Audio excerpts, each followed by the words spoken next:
Hello childrens, how are you? ఈరోజు మనం nursery basics గురించి నేర్చుకున్నాము. ఇందులో ముఖ్యంగా మనం స్ట్రోక్స్ గురించి నేర్చుకున్నాము. ఈ స్ట్రోక్స్ మనకి ఎందుకు ఉపయోగపడతాయంటే చిన్నపిల్లలకి హ్యాండ్ రైటింగ్ ఇంప్రూవ్ చేయడానికి, అదేవిధంగా ఆల్ఫాబెట్ రాయడానికి చాలా ఈజీగా ఉంటుంది. నంబర్స్ కూడా స్ట్రోక్ నేర్చుకోవడం వల్ల మనకు చాలా ఈజీగా నంబర్స్ రాయగలుగుతారు. అయితే ఆ స్ట్రోక్స్ ఏందో ఇప్పుడు ఒకసారి చూద్దాము.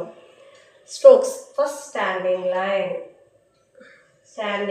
దీన్ని స్టాండింగ్ లైన్ అంటారు. ఇది ఈ విధంగా ఉంటుంది, స్ట్రెయిట్. Next sleeping line. దీనిని స్లీపింగ్ లైన్ అంటారు. Next right standing line.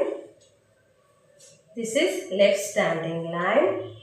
This is right curve, left curve, up curve, and down curve, and circle. ఇంకోసారి చూద్దాము, వినండి పిల్లలు. స్టాండింగ్ లైన్ దీన్ని ఎలా గుర్తుపెట్టుకోవాలంటే, మనం స్టాండింగ్లో ఉన్నప్పుడు మనం ఎలా ఉంటాము, ఇలా స్టాండ్గా ఇలా గుర్తుపెట్టుకోండి మీరు. దీన్ని స్టాండింగ్ లైన్ అంటారు. స్లీపింగ్ లైన్ ఇది ఎలా గుర్తుపెట్టుకోవాలి అంటే, మనం పడుకున్నప్పుడు స్లీపింగ్ చేసినప్పుడు మీరు ఎలా బెడ్ పైన పడుకుంటారు, ఇలా పడుకుంటారు కదా, స్లీపింగ్ లైన్. అలా గుర్తుపెట్టుకోండి. నెక్స్ట్ రైట్ స్లాంటింగ్ లైన్ అంటే cross. Standing line right side, మన రైట్ హ్యాండ్ సైడ్ కొంచెం క్రాస్గా ఉంటుంది. దీన్ని రైట్ స్టాండింగ్ లైన్. మన రైట్ హ్యాండ్ సైడ్ కొంచెం తిరిగి ఉంటుంది కాబట్టి దీన్ని రైట్ స్టాండింగ్ లైన్ అని గుర్తుపెట్టుకోండి. లెఫ్ట్ స్లాంటింగ్ లైన్ ఇది సేమ్. స్టాండింగ్ లైన్ని మనం లెఫ్ట్ సైడ్ టర్న్ చేస్తాం కొంచెం, సో దీన్ని లెఫ్ట్ స్టాండింగ్ లైన్. మీరు ఎలా గుర్తుపెట్టుకోవాలి, మన లెఫ్ట్ హ్యాండ్ సైడ్ ఉంటుంది కొంచెం, కాబట్టి దీన్ని లెఫ్ట్ స్టాండింగ్ లైన్ అని గుర్తుపెట్టుకోండి. కర్వ్, దీనిని కర్వ్ అంటారు. కర్వ్ అంటే ఇక్కడ ఓపెన్ పార్ట్ ఉంది కదా, ఈ open part right hand side ఉంటుంది.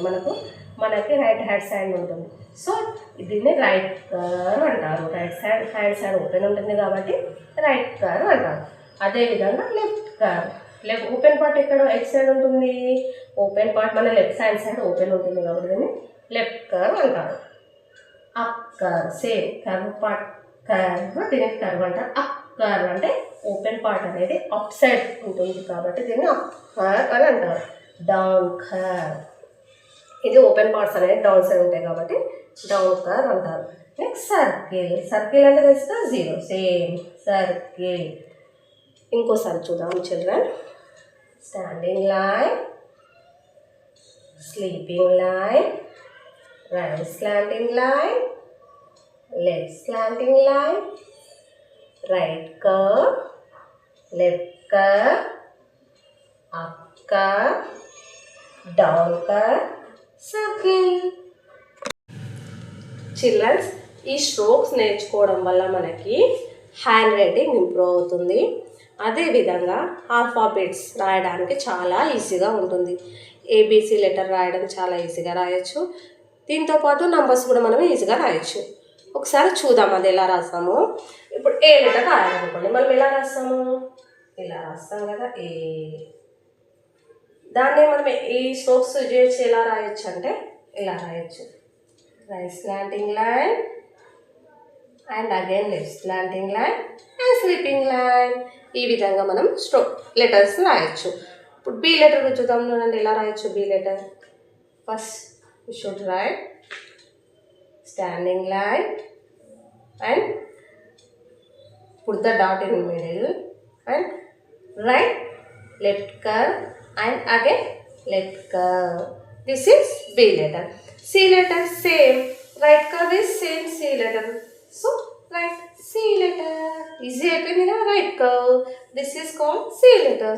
And D letter ఎలా రాస్తాము చూడండి ఒకసారి. ఫస్ట్ స్టాండింగ్ లైన్ రాసి నెక్స్ట్ లెఫ్ట్ కర్వ్ రాయాలి. ఎలా left curve.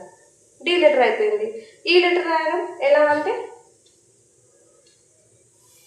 Standing line and 3 sleeping lines రాయాలి. ఎలా 1 sleeping line in middle, 1 sleeping line last, 3 sleeping line.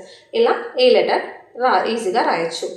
ఈ స్ట్రోక్స్ని మనం ఎంత బాగా ప్రాక్టీస్ చేస్తే మనకంత ఈజీగా హ్యాండ్ రైటింగ్తో పాటు లెటర్స్ నెంబర్స్ కూడా ఈజీగా రాయడానికి ఈజీగా ఉంటుంది. సో పిల్లలు మీరు చాలా బాగా ప్రాక్టీస్ చేయండి. ఓకేనా? బాయ్.